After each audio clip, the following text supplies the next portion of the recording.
Bonjour à tous. Alors aujourd'hui, on va parler d'une crypto qui divise. Cette crypto, c'est le Shiba Inu. Alors je vais essayer de faire une analyse vraiment honnête, d'accord. J'insiste sur le mot honnête, comme la plupart des vidéos sur ma chaîne. J'ai rien à vendre, j'ai rien à gagner. Au contraire, j'ai plus à perdre sur ce genre de vidéo car il y a une grande partie qui va détester et il y a une grande partie qui va aimer. C'est le genre de crypto qui divise beaucoup, donc il y a beaucoup de gens à qui ça va pas plaire. Voilà, je pense qu'il faut parler de toutes les cryptos et on doit être capable de discuter, quelle que soit son opinion. Donc dans cette vidéo, je ne vais pas te faire l'historique du Shiba, hein, on s'en fout, tu peux le lire sur Wikipédia, ça t'intéresse. Je vais aller directement à l'essentiel, ce qui est les points forts, les points faibles, on parlera du burn, pourquoi elle peut pumper, jusqu'à où d'après moi, et voilà, c'est déjà bien. Donc n'hésite pas à me dire en commentaire ce que tu penses, si tu es d'accord avec moi ou pas, hein, que tu sois un pro ou un anti-Shiba, tu peux bien évidemment donner ton avis, mais voilà, regarde au moins la vidéo jusqu'à la fin avant de poser un commentaire négatif, tu risques d'être surpris.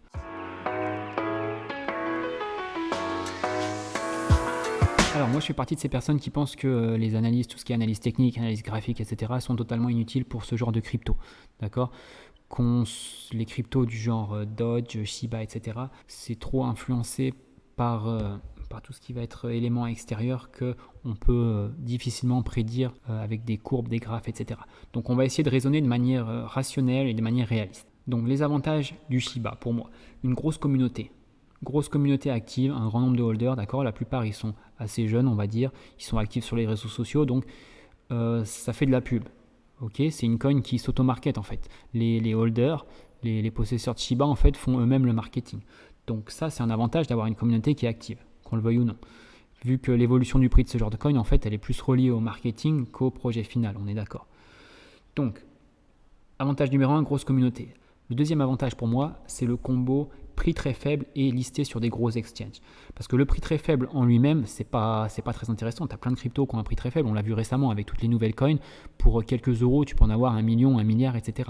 Mais l'avantage du Shiba, c'est que outre son prix très faible, on peut l'acheter très facilement. D'accord ? Tu peux l'acheter sur Binance directement. Tu n'es pas obligé de passer par Trust Wallet, PancakeSwap, etc. Non, c'est super facile à acheter. Tu peux le revendre quand tu veux, récupérer tes euros. Donc ça, c'est un gros avantage. Et pourquoi c'est un avantage ? Parce que une coin qui est pas chère, il y a un effet psychologique. Donc tu vas avoir beaucoup de personnes qui vont, par exemple, imagine une personne qui veut investir 50 euros. Qu'est-ce qu'elle se dit ? Elle se dit, écoute, si j'achète du Bitcoin, je vais avoir 0,0001 Bitcoin. Alors que si j'achète du Shiba avec 50 euros, j'en aurais 10 millions. Tu vois ce que je veux dire ? Donc il y a un effet psychologique en fait. Donc c'est pas, bien évidemment, ça n'a rien à voir. C'est pas parce que la coin est moins chère que tu seras plus riche. Mais dans l'inconscient, en fait, tu te dis, j'ai 10 millions de tokens. Imagine si elle arrive à tel ou tel prix, mais je vais être riche. Donc en fait, il y a cet effet psychologique qui fait que les cryptos, souvent, les cryptos les moins chers, on la cote. Et c'est ce qui s'est passé avec le Dogecoin. C'est ce qui s'est passé avec le Dogecoin. Quand le Dogecoin a été listé sur Coinbase, il y a beaucoup de gens qui sont entrés dans le marché des cryptos en achetant du Dogecoin parce qu'ils ont choisi la coin la moins chère. Et il y a beaucoup de gens qui n'ont même jamais acheté du Bitcoin de leur vie et qui ont commencé avec le Dogecoin. Et c'est ce qui peut se passer avec le Shiba. Donc ça va être le troisième avantage. Le Shiba va permettre à de nouvelles personnes de rentrer dans le marché des cryptos. Des personnes qui à la base n'auraient jamais acheté de Bitcoin ou d'Ethereum. Parce qu'ils se disent que voilà, le prix est trop cher. Encore une fois, hein, je ne dis pas que ces gens-là raisonnent de la bonne manière, mais dans leur inconscient, voilà, c'est inutile pour eux d'acheter du Bitcoin, c'est trop cher, ils auront 0,00 quelque chose. Donc ils se disent, par contre, le Shiba est encore faible, je vais investir dans le Shiba. Il y a cet effet qu'il faut prendre en compte. Voilà, la crypto pas chère et qui est accessible facilement, c'est un avantage. Et ensuite, qu'est-ce que je peux dire ? Et ensuite, le market cap est encore assez faible. Ok, on est à un peu moins de 3 milliards de market cap. Donc il y a du potentiel, d'accord ? Si on voulait que le prix on ne parle pas du burn encore, hein, si on voulait que le prix du Shiba double, il suffirait de 3 milliards de dollars. Il suffirait seulement de 3 milliards de dollars pour faire doubler le prix du Shiba. Alors que si on voulait faire doubler le prix du Bitcoin, il faudrait quasiment 1000 milliards. Donc le market cap est encore faible, donc mathématiquement, il y a du potentiel. Bon, maintenant je vais parler des points négatifs. Donc maintenant, les points négatifs ou les inconvénients, de mon avis personnel, bien évidemment. Donc le premier, c'est que donc le Shiba, il n'a pas sa propre blockchain, on est d'accord, c'est une token ERC20. Bon, ça ne l'empêche pas de pouvoir évoluer, on va parler du burn notamment, mais voilà. Deuxièmement, c'est pas la première du genre, d'accord. Je vais reparler du Dodge, mais voilà, le petit, la crypto même, d'accord, avec le petit logo, le petit chien mignon, etc. On l'a déjà vu, c'est pas vraiment une nouveauté. Donc voilà, on n'a pas cet effet en fait, on n'a pas cet effet de nouveauté. C'est quelque chose qu'on a déjà vu dans le passé. Ensuite, troisièmement, j'aurais dû peut-être le mettre en premier, on a un grand nombre de supply. On a un nombre énorme de supply. Alors attention, vous allez me dire, oui, mais il va y avoir le burn. On va y venir. En tout cas, à l'heure où je fais cette vidéo, le nombre de supply du Shiba est juste hallucinant.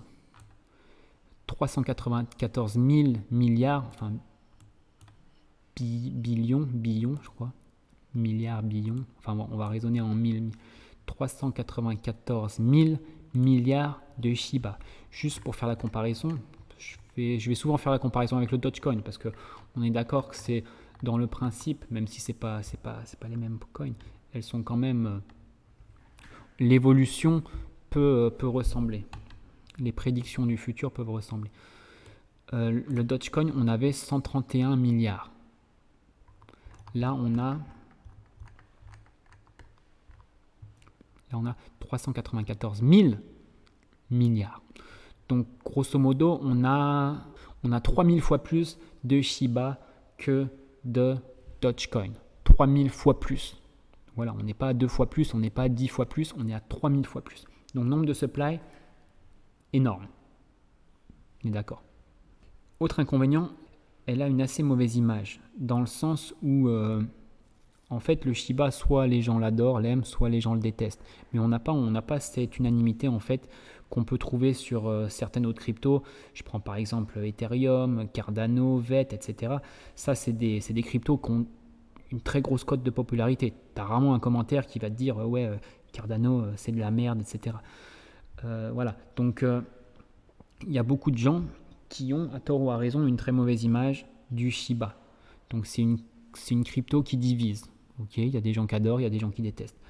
Bon, il en faut pour tous les goûts, on est d'accord, mais c'est quelque chose qui peut freiner les investisseurs, notamment tout ce qui est smart money. Alors la dernière chose, est-ce que c'est un inconvénient? Est-ce que je le mets dans les inconvénients? Ça va dépendre de chacun. C'est le fait qu'il n'y a pas un projet qui est vraiment très défini. Donc, je le mets dans les inconvénients, mais en fait, ça va dépendre de chacun. Qui a dit qu'il fallait investir seulement dans des coins à utilité, des coins à projet? Il y a des personnes, c'est des spéculateurs, on est d'accord. Donc en fait, ça ne les importe pas le projet. Leur but, c'est d'investir et que la coin, elle pump et dégager du profit. Donc j'avoue que moi, en général, j'investis plutôt sur des cryptos qui ont un projet solide derrière, quelque chose qui me plaît. Mais en fait, ça va dépendre de chacun. Chacun sa stratégie d'investissement. Et là, on n'a pas à critiquer là-dessus. Une des cryptos avec lesquelles j'ai le plus gagné d'argent, c'était le Dogecoin. Comme quoi. Donc voilà, ça dépend de quel point de vue tu te places. Donc honnêtement, le fait qu'il n'y ait pas de projet, et encore certains vont me dire que si, il y a un projet, c'est pas ce qui doit freiner l'investissement. D'accord? Est-ce que vous voulez acheter du Shiba pour son utilité ou est-ce que vous voulez en acheter pour en tirer du profit? C'est ça qu'il faut que vous vous demandiez. Donc voilà, donc je leur dis, le fait qu'il n'y ait pas ou peu de projets, pour moi, ce n'est pas un frein à l'investissement, même si bien évidemment c'est plus risqué sur le long terme et qu'il va falloir être assez réactif par rapport aux news. Parce que c'est une crypto qui va dépendre fortement du buzz, des news, etc. Alors maintenant, est-ce que le Shiba peut pumper et jusqu'à où? Donc tu l'avais compris, hein, ce n'est pas un conseil en investissement. À toi de prendre toutes ces infos en compte et de te faire ta propre opinion. J'ai pas de boule de cristal, je ne sais pas dans quel sens le Shiba va aller, mais en tout cas, je vais essayer de te dire ce qui peut être réalisable et ce qui ne l'est pas. D'accord? Donc, on va se remettre par rapport au market cap, bien que, bien évidemment, on ne peut pas raisonner seulement par rapport au market cap vu qu'on va avoir le burn. Mais attention, on va en parler. Attendez encore un peu. Donc, juste grosso modo, mais là, on est à environ 3 milliards de market cap. Imaginons x10. Est-ce que faire x10, ça serait réalisable? On arriverait à environ 30 milliards, un peu moins. 30 milliards, ça nous amènerait dans cette zone, même un peu plus bas, puisque on part du principe que si on est en bull run, toutes les cryptos la plupart des cryptos vont pumper, donc on arriverait dans ces zones. On voit que le Dogecoin a déjà 37 milliards. Donc un Shiba à 30 milliards, pourquoi pas? Quand on voit la communauté derrière, pourquoi pas? Si le Dodge a pu le faire, c'est pas impossible, on est d'accord. Il suffit qu'on soit en bull run, qu'il y a des nouvelles personnes, comme je le disais tout à l'heure, qui rentrent sur le marché des cryptos en achetant du Shiba. Voilà, un effet Dodge, une ou deux stars ou une personnalité influente qui tweet dessus, ça peut aller très vite. Donc le x10, c'est pas quelque chose qui est irréalisable, c'est pas quelque chose qui est impossible. x10, ça me paraît pas disproportionné, ça me paraît pas impossible. Je dis pas que ça va le faire, mais c'est pas irréalisable. Juste x10, ça serait déjà énorme, d'accord? Pour une crypto de cette maturité, c'est déjà énorme, x10. Je vois pas le Bitcoin faire x10 avant au moins 5-10 ans, hein, et encore, s'il le fait un jour. Même si le Shiba fait x10, on va perdre un 0, on sera toujours à 0,00007 $. Donc on sera encore très loin des prédictions que je vois souvent des 1 $ ou même des 0,01 $. On est encore très loin, on est d'accord. C'est là que vous allez me dire, oui mais Shiba Swap, le burn, etc. Et vous avez raison.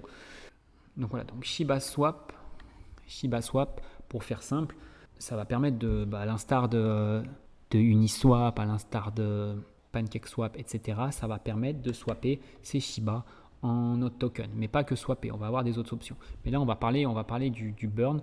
Donc en fait, Shiba Swap, ça permettra de swapper ton Shiba en notre token.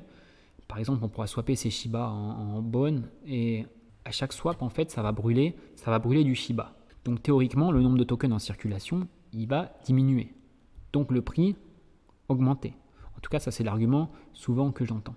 Et j'ai vu récemment une prédiction qui dit que fin 2022, il y aura 1000 milliards, d'accord, dû au burn, il y aura 1000 milliards de Shiba en circulation. Fin 2022. J'ai fait un petit calcul, ça voudrait dire qu'on a brûlé 99,75% des Shiba. 99,75% des Shiba. Ça me paraît énorme. Fin 2022. Ça me paraît énorme, sachant que la plupart des gens qui achètent du Shiba, ils vont le holder dans le but d'être millionnaire. C'est leur but ultime, on est d'accord. Donc je ne les vois pas swapper, brûler leur token. Mais si on veut vraiment arriver à ce chiffre de 1000 milliards, il va bien falloir que des gens les brûlent leur token, on est d'accord, hein. Il y a des autres options.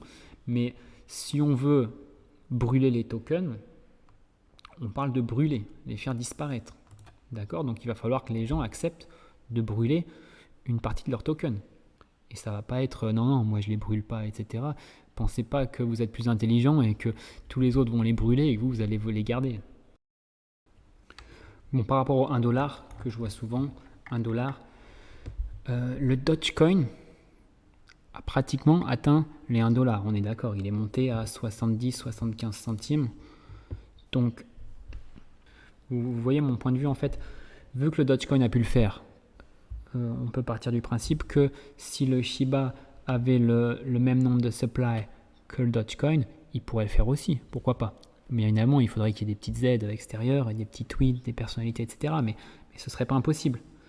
Seulement, si on voulait que le Shiba ait le même nombre de supply que le Dogecoin, il faudrait brûler, j'ai fait le calcul, 99,97% des Shiba. En brûlant 99,97% des Shiba, on obtiendrait le même niveau de supply que le Dogecoin. Et donc, potentiellement, on pourrait se rapprocher des fameux 1 $. Voilà. Mais maintenant, je vous laisse vous poser la question. Est-ce que vous pensez que c'est faisable? Est-ce que vous êtes prêt à brûler vos Shiba? Parce que si personne brûle ses Shiba, comment on y arrive? Comment on fait? D'accord? Parce que j'en vois qui disent ils vont... tu vois, tu as plein de manières, tu peux bury, tu dig, mais là on parle vraiment de brûler, ok? Ils vont disparaître, d'accord? Donc est-ce que vous êtes prêts à brûler vos Shiba? Parce que vous ne pouvez pas vous dire non, moi je les garde et c'est les autres qui vont les brûler. Non, il y aura un problème. Si personne veut les brûler, comment on va y arriver? D'accord? Il ne faut pas vous dire que vous êtes plus intelligent que les autres, que vous allez garder vos 20 millions de Shiba dans votre portefeuille et puis que les autres, ils vont comme des idiots les brûler pour vous rendre millionnaire. Non. Donc, il va falloir qu'il y ait un effort collectif, on est d'accord. Et donc, j'ai envie de dire, même si un jour le Shiba arrive à 1 dollar, à ce moment-là, vous aurez quasiment plus de Shiba. Parce qu'il y aura, je prends mon exemple, hein, c'est juste un exemple. Mais en gros, il y aura vraiment une énorme partie des Shiba qui aura disparu. Donc, ce qui fait que vous aurez quasiment plus de Shiba dans votre wallet à ce moment-là. Donc, je veux bien que le Shiba arrive à 1 dollar un jour, mais ça voudra dire que les gens en posséderont bien moins. Et donc, théoriquement, vous aurez bien moins de chances d'être millionnaire. D'accord? Donc, voilà. Donc, entre les deux, quand même, entre faire x10 et entre 1 dollar. Donc, voilà, vous avez compris, le 1 dollar, honnêtement, j'ai pas envie de vexer les gens, mais voilà, le 1 dollar, j'ai du mal. Mais déjà x10, ça serait déjà énorme. Après, x100, on perdrait 2 zéros, donc on serait x100, on serait à 0,0007. Ok, bon, j'arrondis 0,001, d'accord. Plus de x100, là, c'est déjà énorme. C'est déjà énorme. Allez, le 0,01, faudrait vraiment qu'il y ait un burn massif et il faudrait vraiment qu'il y ait un grand enthousiasme, un Elon Musk puissance 10 qui tweet dessus, voilà. Mais ça serait, pour moi, 0,001, ça serait la limite. À l'heure actuelle, si j'ai des updates, s'il se passe quelque chose, bien évidemment, je corrigerai. Mais voilà, je le répète, ça serait déjà énorme, ça ferait du x100. Je pense que certains possesseurs de Shiba savent honnêtement au fond d'eux-mêmes que le Shiba ne peut pas atteindre 1 dollar, vous le savez. Le but, et je le comprends, c'est de faire adhérer le plus de personnes à ce projet, parce que plus de personnes vont acheter du Shiba, plus le prix va grimper, on est d'accord. Mais je pense que vous y gagneriez plus à être réaliste, parce que là, les gens se disent, oh, ils se foutent de notre gueule, là, 1 dollar, tu vois, c'est limite trop. Vous dites déjà x10, x100, je suis sûr qu'il y aurait beaucoup plus de personnes qui adhéreraient au projet, parce que là, fois 1 dollar, ça ferait... Parce que 1 dollar divisé par le prix actuel, ça ferait du fois 136 000. Fois 136 000. On n'est pas sur une crypto qui vient de sortir. Là. Faire fois 136 000 sur une crypto qui a déjà ce niveau de maturité, on va dire, bon, faut quand même être raisonnable. Donc, oui, le Shiba peut pumper. Oui, x10, c'est possible. x100, ça devient réalisable, mais voilà, 0,001, ça peut encore être réalisable d'un point de vue mathématique, on est d'accord, mais voilà, ça serait la limite à l'heure actuelle. Le Shiba peut bien évidemment être un bon investissement, mais voilà, faut pas non plus trop se projeter trop positivement. D'accord. Donc voilà, je pense que j'ai fait un peu le tour. Bon, j'ai sûrement oublié des choses. N'hésite pas à me le dire en commentaire s'il y a des choses que j'aurais omises de préciser. Mais voilà, j'essaye vraiment d'être neutre, pas trop positif, pas trop négatif. Vous pouvez me dire ce que vous en pensez en général. Je réponds aux questions, je suis prêt à discuter. Il n'y a pas de souci du moment que ça reste courtois et que chacun respecte l'opinion des autres. Voilà. Je te remercie de m'avoir écouté, je te souhaite une bonne journée et on se retrouve très bientôt pour une prochaine vidéo. Allez, ciao, bye bye.